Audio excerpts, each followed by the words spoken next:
دل شیعه خود کرده نظر مشعل نور راه شمس و قمر او علی بشر کیف بشر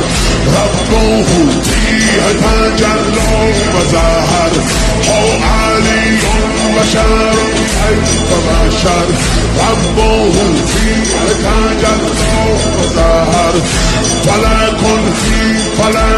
فیه نجوم